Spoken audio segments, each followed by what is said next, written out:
अस्सलामुअलैकुम my social media family. उम्मीद करती हूँ कि आप सब लोग हिफ्ज़-ओ-अमान से होंगे। सियासी तज्ज़ियों और तबसरों के साथ आपकी खिदमत में हाज़िर हूँ। आज का व्लॉग इतना ज़्यादा ख़तरनाक है कि मुझे समझ नहीं आ रहा कि ये सारी खबरें मैंने आपको बतानी कैसे हैं, इसकी डिटेल्स कैसे आप तक पहुँचानी है।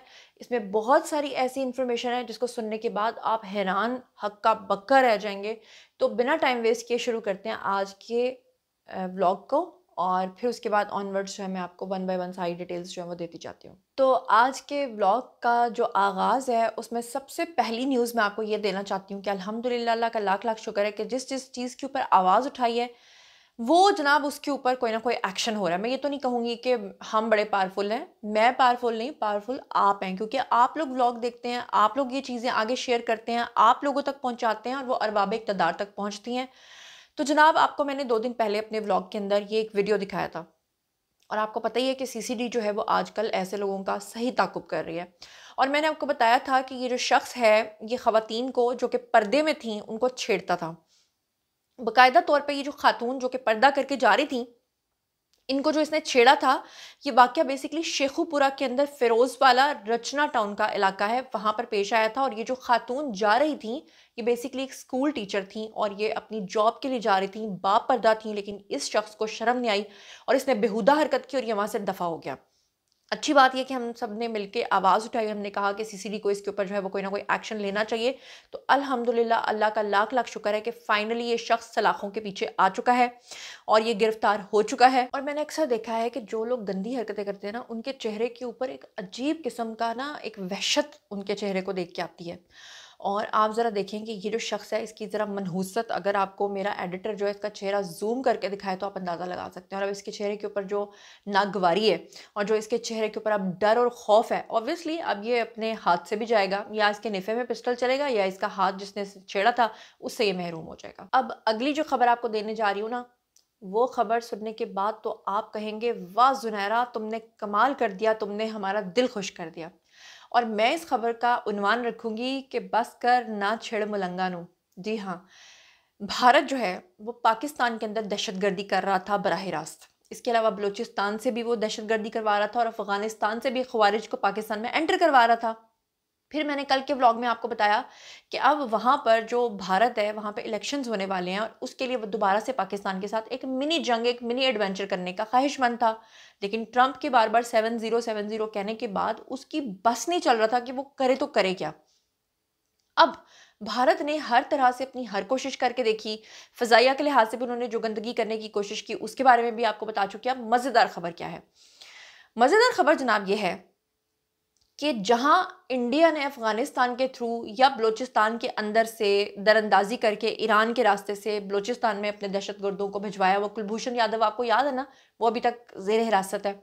वहीं पे पाकिस्तान ने भारत की ऐसी दुम खींची है कि अब भारत के अंदर आग लग गई है। उनको समझ नहीं आ रहा कि हम करें तो करें क्या।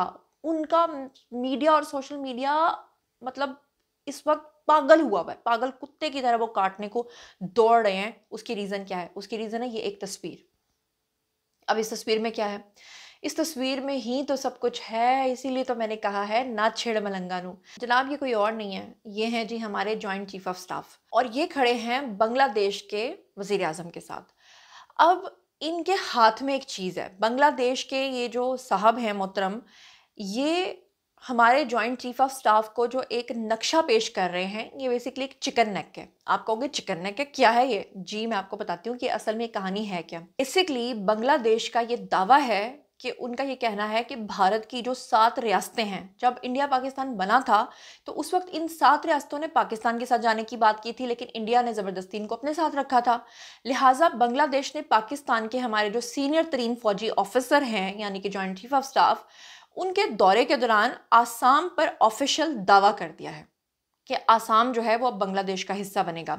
साथ ही उन्होंने कहा कि आसाम हिंदुस्तान से अगर अलग हो जाए और चिकन नेक, ये इसका नक्शा जो ना बेसिकली चिकन की नेक की तरह का होता है, तो अगर आसाम जो है वो हिंदुस्तान से अलग हो जाए तो चिकन नेक कॉरिडोर की वजह से शुमाल मशरकी इलाकों का राब्ता हिंदुस्तान से मुनक़ता हो जाएगा, जिसमें 7 रियासतें आती हैं। नंबर 1 आता है आसाम, दूसरा आता है अरुणाचल प्रदेश, तीसरा आता है मणिपुर, मेघालय, मिजोरम और नागालैंड। ये सारी वो रियासतें हैं जो कि भारत से टूट के अलग हो जाएंगी और इसी बात का भारत को शदीद गुस्सा आ रहा है। और इसके साथ ही एक ऐसी ब्रेकिंग न्यूज़ दूंगी कि हाय हाय मिर्ची, उफ उफ मिर्ची वाला हिसाब जो है वो हो गया है। आपको यकीन नहीं आएगा, यकीन करें जिस ईयर में 2025 में, मुझे यकीन नहीं आ रहा क्या क्या कुछ हमने देख लिया है। पाकिस्तान ने बांग्लादेश को कराची पोर्ट को इस्तेमाल करने की पेशकश जो है वो कर दी है।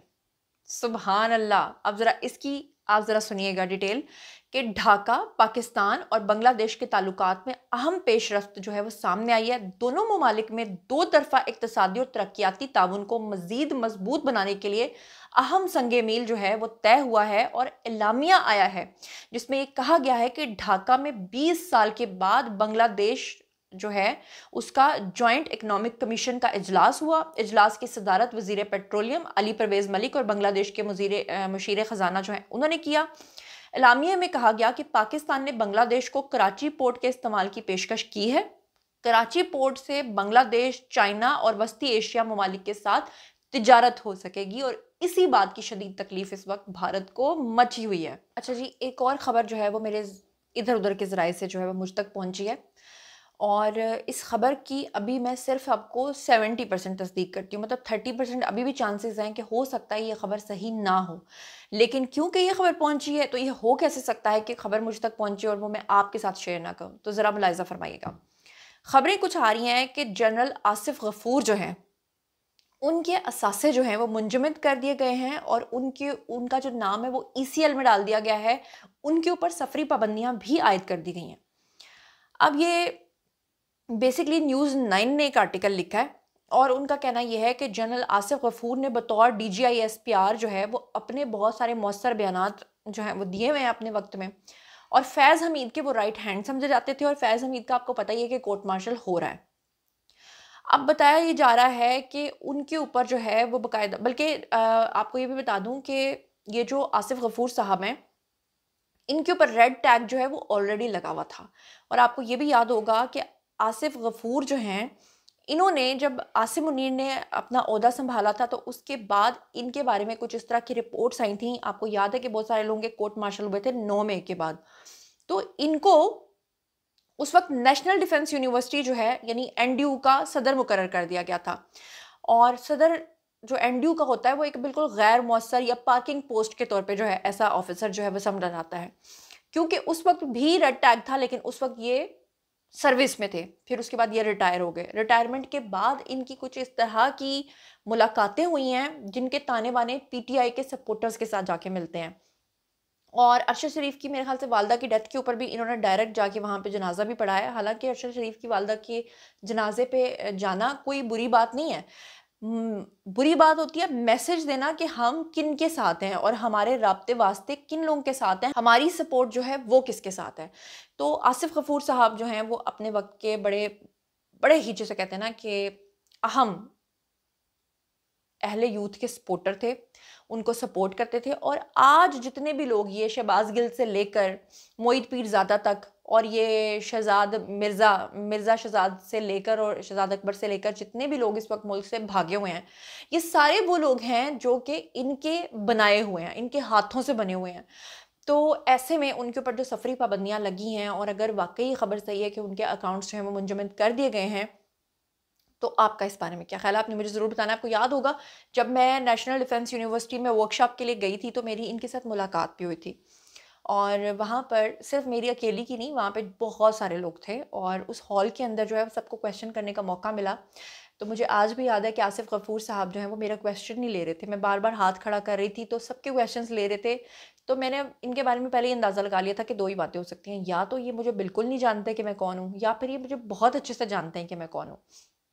वही बात हुई कि जैसे ही मुझे क्वेश्चन करने का मौका मिला तो सर ने मुझे कहा कि आपके व्लॉग्स मैं सुनता हूँ। तो वो मेरे लिए एक बहुत कॉम्प्लीमेंट भी था। वहाँ पे पूरे हॉल के अंदर हू की आवाज़ें आई, क्लैपिंग हुई कि अच्छा वाह। अब बात ये हुई कि उन्होंने मुझे तंज़िया तौर पे ये कहा था। अब मुझे सवाल पूछने का मौका मिला तो मैंने उनसे क्या सवाल पूछा और मुझे क्या जवाब मिला मैं आपको बता देती हूँ। बेसिकली आसिफ गफूर साहब जो हैं वो मेरे सवाल करने से पहले जब उनको मौका मिला था सबसे बात करने का, तो उसमें उन्होंने कहा कि मैं रिटायरमेंट के बाद एक किताब लिखूंगा, उस किताब का नाम होगा रॉन्ग टर्न।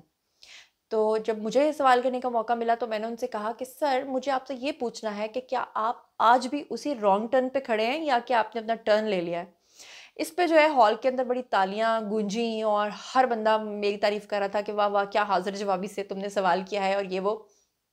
और आसिफ गफूर साहब जो हैं उनको मेरी बात थोड़ी नागवार भी गुजरी और उन्होंने मुझे ये भी कहा कि आप अच्छे से काम करें और मैं आपको सुनता हूँ और मेरी फैमिली भी आपको देखती है। और ये भी बड़ी बात थी कि कोई इंसान जो है, अच्छा वैसे अगर आसिफ गफूर साहब की अगर पहली और आखिरी गलती को माफ़ कर दिया जाए ना, ये जो पीटीआई वाला काम इन्होंने किया था, उसके अलावा यकीन माने इतने कमाल के इंसान हैं और उनकी हिस्से मज़ाह बहुत अच्छी है। अशार तो इतने हैं कि भाई शायरी में ही वो बात कर सकते हैं। अगर आप उन्हें कहो ना कि बात करनी नहीं, सिर्फ शायरी में जवाब देना, तो वो अशार पे अशार, अशार पे अशार आपको सुनाएंगे। बड़े वेल स्पोकन हैं। वो एक अलग बात है कि वो दिखने में ट्रक ड्राइवर लगते हैं लेकिन नहीं, वो इतने बड़े ओहदे पे रह चुके हैं और इतनी अच्छी उनकी पोस्ट रह चुकी है। मगर बहरहाल जनाब, उनके साथ अगर ये हुआ है तो मेरी हमदर्दियाँ चलो उनके साथ हैं। लेकिन बात यह कि रिटायरमेंट के बाद उनको इस तरह के मैसेजेस देने नहीं चाहिए थे। ये एक किस्म के सब्लिमिनल मैसेजेस आ रहे थे इदारे को कि उनके जो राब्ते वास्ते हैं वो फिर से उधर ही जा रहे थे जहाँ को नहीं जाने चाहिए थे। लेकिन बहरहाल आपने बताना है कि अगर वाकई ये हो गया है तो ये सही हुआ है या गलत हुआ है। मैं चलती हूँ आज की अगली खबर पे। तो बात यह है कि पाकिस्तान के अंदर जो टेररिज्म हो रहा है, उसमें जो बाहर के ममालिक और जहाँ से इनकी स्पॉन्सरशिप्स आती हैं, उसका एक सबूत मैं आपकी खिदमत में पेश करने जा रही हूँ जनाब। ज़रा मुलाहिज़ा फरमाइएगा। पाकिस्तान का ज़िला बाजोड़ है, वहाँ पर सिक्योरिटी फोर्सेस का जो एक ऑपरेशन हुआ है, उसमें हलाक होने वाला अफ़गानिस्तान का टीटीपी का जो जंगजू है वो मारा गया है और उसका नाम था जी मुल्ला सद्दाम उर्फ हुज़ैफ़ा। उसकी जो ताज़ियती तकरीब है वो फ्रांस जो है वहाँ के शहर रेनिस में मुनक्किद हुई है। रेन या रेनिस, जो भी इसको आप प्रोनाउंस करें।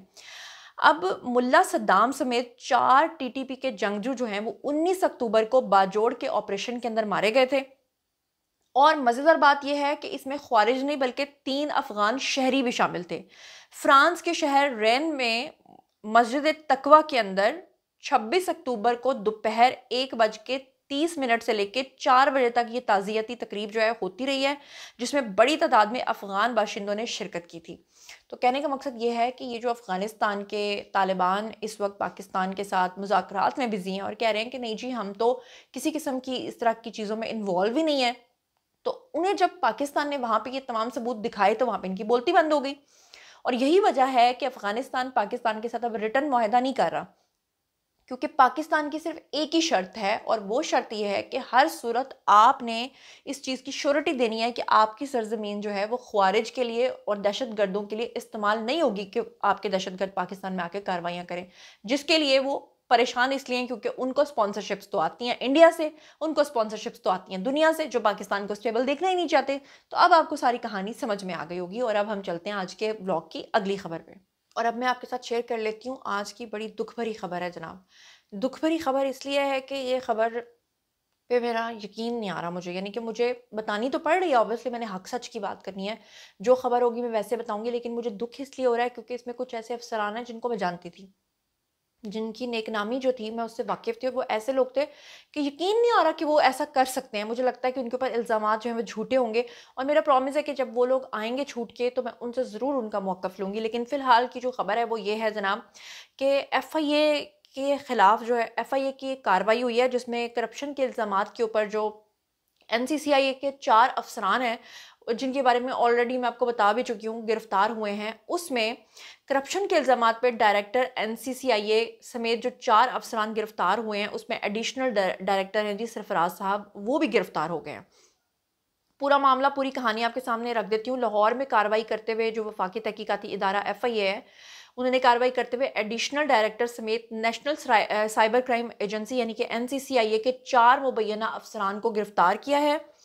और बताया जा रहा है कि गिरफ्तार होने वालों में एनसीसीआईए के एडिशनल डायरेक्टर चौधरी सरफराज समेत 4 अफसरान जो हैं वो इसमें शामिल हैं। उन्हें जनाब इख्तियारात के नाजायज़ इस्तेमाल और रिश्वत लेने के इल्ज़ामात पर गिरफ्तार किया गया है। मजीद ये बताया गया है कि मुल्जिमान को एफआईए की जानिब से मंगल को लाहौर की ज़िला कचहरी में पेश किया जाएगा और मुल्जिमान की जानिब से सीनियर वकील बैरिस्टर मियाँ अली अशफाक जो हैं वो अदालत में पेश होंगे। रिपोर्ट के अंदर ये कहा गया है कि national cyber crime investigation agency के लाहौर से 5 और इस्लामाबाद से 1 अफसर के लापता होने के बाद हेड ऑफिस समेत NCCIA के तमाम दफातर की सूरत हाल जो है वो काफ़ी ख़राब हो चुकी है। बाज़ अफसरान जो कि जिनको डर था कि वो भी गिरफ्तार हो सकते हैं, वो खुद ब खुद गायब हो गए हैं, कुछ बैरून मुल्क चले गए हैं। और NCCIA जो है उन्होंने फैसलाबाद, लाहौर, मुल्तान, रावलपिंडी और उनके जो हेड ऑफिस के 12 से 15 अफसरान हैं वो अभी भी दफातर नहीं आ रहे हैं। बाज़ अफसरान के बारे में मालूम हो रहा है कि वो बैरून मुल्क जा चुके हैं और बाज़ जाने की तैयारी कर रहे हैं। इसके अलावा NCCIA के हेड ऑफिस में 4 अफसरान गुज़श्ता 3 हफ्ते से दफ्तर नहीं आ रहे और एक एडिशनल डायरेक्टर ऑपरेशंस और साबिक SHO के फ्रांस जाने की इतलात हैं कि वो जा चुके हुए हैं, जबकि एक और ऑफिसर ने 2 हफ्ते की छुट्टी ली है और वो इस वक्त भी अमेरिका के अंदर मुकीम है। तो ये जनाब कहानी चल रही है और इसमें जो एडिशनल डायरेक्टर हैं सरफराज साहब, यकीन करें कि मैं उनको जानती हूँ, बड़े ही अच्छे इंसान हैं। मुझे यकीन नहीं आ रहा कि वो ऐसा कर सकते हैं। मुझे ज़ाती तौर पे ये लगता है, हो सकता है कि जो बाकी सबका मामलात आए हैं तो उनका भी बीच में नाम डाल के उनको भी साथ गिरफ्तार किया गया है, लेकिन मुझे यकीन है कि वो जल्द ही बाहर आ जाएंगे। लेकिन अगर फिर भी इसमें कोई ट्विस्ट आया कहानी में, तो मेरा फ़र्ज़ है कि मैं ईमानदारी से आपको वो भी रिपोर्ट करूँ। बहरहाल जनाब, ये था आज का वीडियो। बारी है जी आप लोगों की, आई कमेंट सेक्शन में और बताइए कि आप इन तमाम चीज़ों के बारे में क्या सोचते समझते हैं। मज़ीद खबरें, व्लॉग्स, इंटरव्यूज़ और सियासी तज्ज़िया जानने के लिए और मेरे साथ कनेक्टेड रहने के लिए चैनल को सब्सक्राइब कर लीजिएगा। अपना बहुत बहुत ख्याल रखिएगा। अल्लाह ने के बाद।